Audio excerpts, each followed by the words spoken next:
controlling the foot of one of my opponent's legs at a minimum.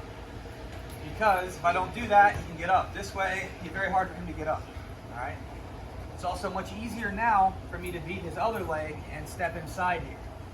When you do that, you can't stay like super tall like this. He's got all kinds of stuff is going to happen. You really can't control anything. You need to make sure when you step in that you immediately lower your level into a squat and start threatening this pass. So most of the time you're going to be dealing with either a threat of a razor here or him not wanting me to grab him and pushing me. So the first option to pass is probably blocked. So as I sit back, this foot goes right here. This is to make sure he can't get all the way up easily. I can push him. My other shin stays right here, hooked on this leg, just in his way.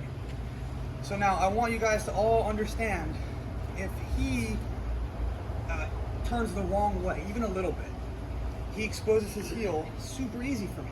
So he should never go that way. Never, because I got his heel now. If he does the right thing and turns it the other way, it's way harder for me to get. So rather than fight for this when it's super hidden from me, the best course of action is to move yourself out of the way and move his leg over. Once you do this, you can sit up. Now, the beauty of this position, as opposed to normal like 50-50, is my shin is inside, meaning I can do this to make it hard for him to hide his heel with this. Like 50-50, he can do the same thing I can do.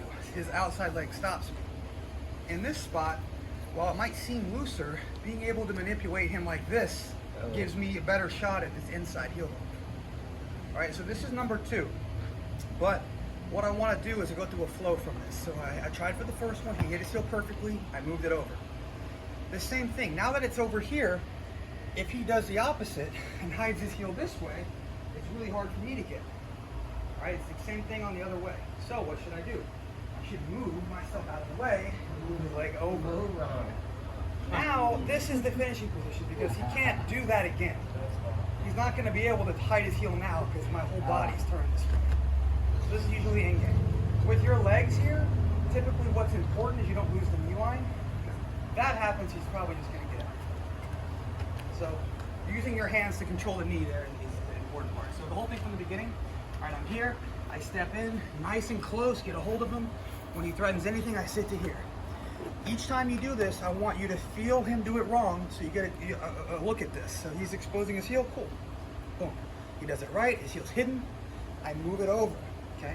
I catch, I make sure I can use this if needed. Now I let him hide his heel, I triangle my legs here, okay? But instead of trying to fight for it here, where it's clearly hidden, I move out of the way, and I move it over, and I sit up. This position is very bad for him. All right, this is kind of the in game. All right, let's try that. 1, 2, 3.